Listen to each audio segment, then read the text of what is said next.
Hey everyone, welcome back and happy Wednesday. All right, guys. Well, we have a lot to talk about because today we did our recap on Up and Adam Channel 1 of The Valley, Season 2, Episode 2, and it was a lot. That was a very explosive episode. There was a lot of emotion in it for sure, and I could even tell in the live chat that people were just there were a lot of opinions. So yeah, definitely go check that out. But a lot of people wanted to know who Jesse Lally's new woman is that's sending out cease and desist, and we have that information. But on top of that, we have more about Garcelle and Lala Kent, who's chiming into the conversation as well. So we have a lot. I'm playing a lot of clips for you. Pop off in the comment section. If you're not subscribed, get subscribed. Don't forget to hit that notification bell, and let's just jump right in.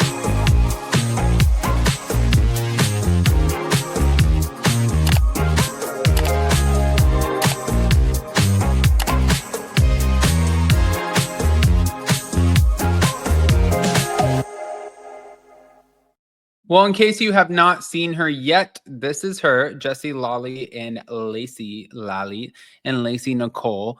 Now, you guys know, we know Jesse and Michelle from season 1, but they announced their separation back in March of 2024, even though they actually split in October of 2023. But he did make a public debut with Lacey. That was about a month after the separation announcement, and he brought her on a red carpet.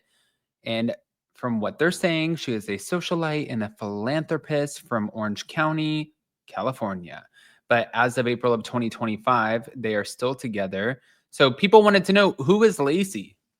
I mean, even though she doesn't want them talking about her on the show, it's kind of like, well, you're with a guy who is on reality TV, you're with a public figure, so I don't really know how you would expect them not to talk about you on the show. I know you didn't sign up for that, but you signed up to be in a relationship with him, so it doesn't really necessarily make sense to me. But let's just get into it. She's the founder of Shame to Sparkle, which is a foundation that she established to support individuals dealing with trauma and PTSD. And she's also a mental health advocate. She serves as a co-chair for COSF, a foundation focused on combating pediatric cancer. And in an interview, she shared that it's okay to combat your shame or share your pain. I believe we are all born perfect. And unfortunately, circumstances, society, others, projections, trauma, and more all have adverse effects on us. So the main focus of STSF is now primarily rooted in resources for PTSD specifically, but I hope to grow from there. But Jesse talked about Lacey. This was in May of last year, where he spoke about her on Page Six's virtual reality podcast, saying that she's just a very amazing person. She's a beautiful soul. And initially, Jesse described their relationship as casual and fun without labels. However, since then, clearly it's become more serious. So I'm interested to see. Now, she's not going to be on camera. Jesse did confirm that Lacey will not appear on season 2. They decided together that given the newness of the relationship and for the well-being of his daughter, Isabella, it was best for Lacey to remain off camera. And Jesse gave his perspective, saying that we just started this relationship when filming began. And so for the health of Isabella, we talked about it, and she's meeting a woman for the first time that is not her mother. And just for the sake of Isabella, we just decided that it probably was not best.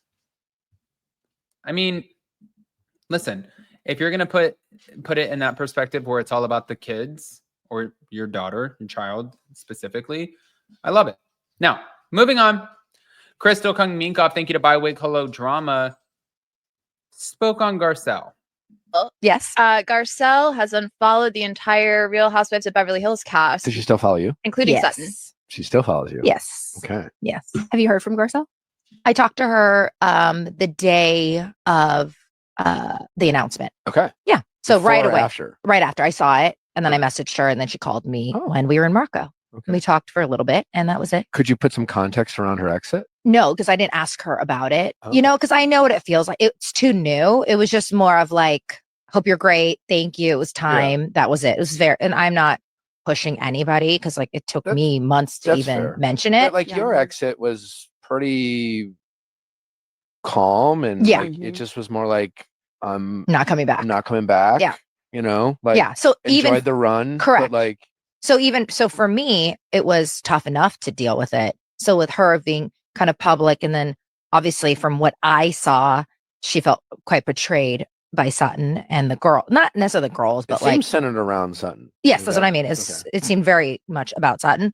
So the last thing I need to do is probe someone about that. I saw it. It's like, but yeah, she still follows Jennifer and Kathy, which makes sense. Yeah, but I wasn't even there this year. So do you think it's centered around Sutton? Yes. Or is it a combination of like, did she quit the show because of this feud with Sutton, I guess? Is she ready to be done? Because that was like her last friend. Yeah. And if her last friend doesn't have her back, then why stay on the show? I think her in the moment, because, and you could speak to this. You've done many. You're doing a great job. You just said. No. But I'm saying about reunions. Okay, go ahead. You can't even describe walking into a reunion. The stress, the pressure, the fear, the anxiety that you have is so heightened. Like, it's really, really stressful because it is like it's just standing in front of a firing squad the whole time. And so when you go in there, the packages, right? It's like you're a little package and then everyone comes for you. Like, you need someone to help you. And if you're on your own, you got to be really strong to be on your own. And I'm not like, I always felt alone, but like, that's why I kind of shut down a lot until I felt really strongly about something. But like, Garcelle has rode for Sutton for so long in almost like, I just want to be careful with my words. Sometimes it wasn't warranted. And she was like having Sutton's back out of principle, like out of being her friend. Out of being her friend. Sutton was right. Right. And there's a lot of people that do that. And I think that's great for that kind of friendship. And there's people who are like going to call someone out. And I think not only that Sutton, again, I haven't, to be honest, I didn't watch it. I just seen clips, but the clips are enough. No, I'm saying I didn't see the whole context of the episodes, but from what I saw, it seemed like she was on her own and Sutton didn't defend her. On top of that, not defending her to the women that she felt like were against the two of them together. And then so in her mind, I imagine it's like, oh wait, are you now, not only did you not defend me for me, but like, are you now part of them? And so you can't move forward like that. I get what she's saying. And I think that Crystal is probably hitting the nail on the head. Again, I think one day we'll hear a little bit more from Garcelle. But in the meantime, listen, we just know that she's not coming back. But also, now Lala Kent, she wants, to know, Zach, what is the beef? Thank you to Breaking the Rules pod clips. I pick up Sheesh, I pick up Jared, and I pick up Janet. We're hauling to Brittany's house. We arrive, and there's this guy named Zack Wickham.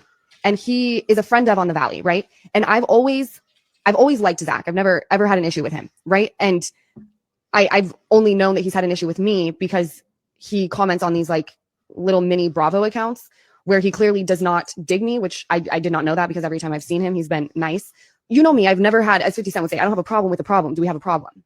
I'm okay with people having problems, but I don't dig it when someone has a problem for free. Okay, so he's there. He's going to this this performance, right? And I'm like, of course, like the one night I go out, I've got this guy showing up who like clearly has an issue with me for no reason that I know of. And I'm like, I'm just going to avoid him and ignore him in a house full of all of 6 people. Like, I just won't acknowledge his presence because I just want to have a good night. And I don't even know what I would say. Like, I heard you have a problem with me. What? No, like I'm retired.